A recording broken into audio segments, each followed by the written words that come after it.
enjoy it. Dude, I read it, loved it, man.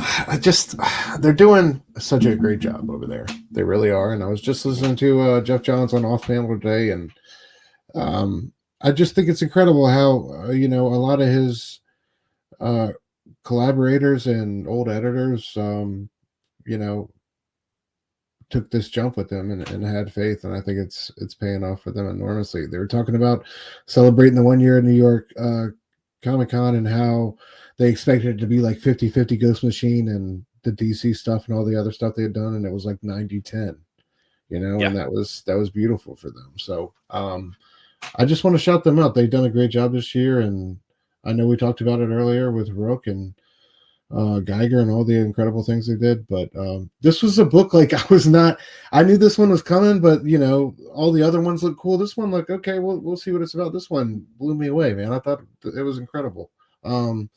It's got like all those retro sci-fi elements, Jonny Quest type of vibes. You know what I mean? But good call. Manipul's artwork is fantastic. It's just refreshing, and I hope we get the opportunity to see him play in the 2024 world and the futuristic world. I hope that sets it up so we have two different storylines going on, and we get to see him kind of change his style up, because I love that transition in this one.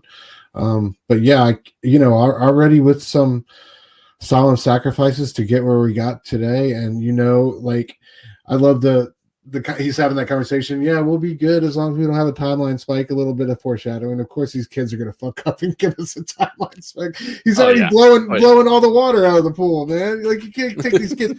Look, I'll tell you right now, if mine had access to any of this type of technology, bro, they would be all over us. We would last about 3 minutes in the past or whatever.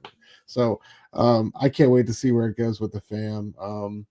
Manipool's doing incredible work. Peter Tomasi, just good to see him writing. And this one I just picked up. What is it? Hornsby and Halo too. Good to see him on two different Ghost Machine books. But yeah, man. Shout out to the whole squad. Love everything they're doing. This one was no different. Amazing debut. Blew me away. How about you, Phable? Yeah, I really enjoyed this one. Definitely get all the vibes you guys are saying. It's a lot brighter. It's a lot more adventurous than the other Ghost Machine titles, for sure. I think Nick said something in here about Images, Fantastic Four.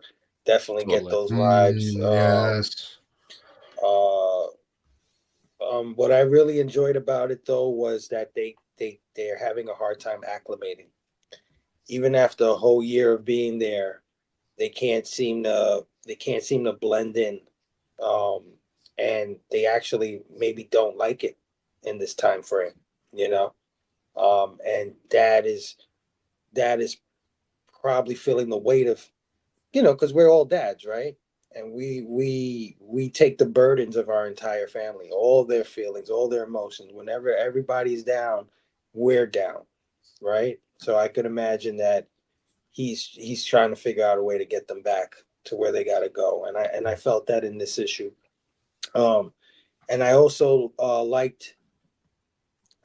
because I don't know if you guys read the Ghost Machine special that came out that preceded all of this stuff, but grandmom was in that issue, and she was a hologram or some sort. So I know somehow, some way she's going to be back, and I'm very interested in seeing how that's going to happen.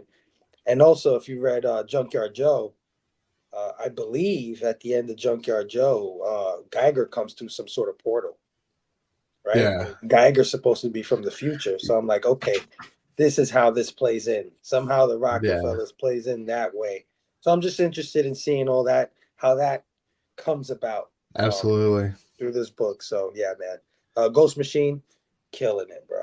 Yeah, hell yeah. That's a good catch with Grandma and the hologram. I'm gonna have to go back and peep that. Yeah, for real. I can't wait to see how it all intertwines, though, man. Yeah, when she drowned, I presume drowned. I'm sorry. I was like, wait a minute, she was in that damn Ghost Machine. I know she was, So then I went back real quick and I checked it. I said, oh yeah, there she goes. Oh yeah. See, that's why we have to pull you on these episodes more often, man, to bring insight like that. Little sleuth, you. You know, and there's even more to this issue too that we weren't able to include here. But what I love is that there's like there's not a lot that really happens in this issue. It really is all about the family dynamic. Like we have the father trying to, you know, like Phable was talking about, trying to keep the family together. We have the son who is definitely mischievous and having his fun and doing things he absolutely shouldn't be. But like a scene that I didn't get a chance to include here was the mother too, identifying the fact that the family is struggling with the time frame that they're in, but they're struggling just like inwardly, right? Like they just like they don't know their place and they're clearly not enjoying themselves. So she's like, you know what, guys, I understand. Time out.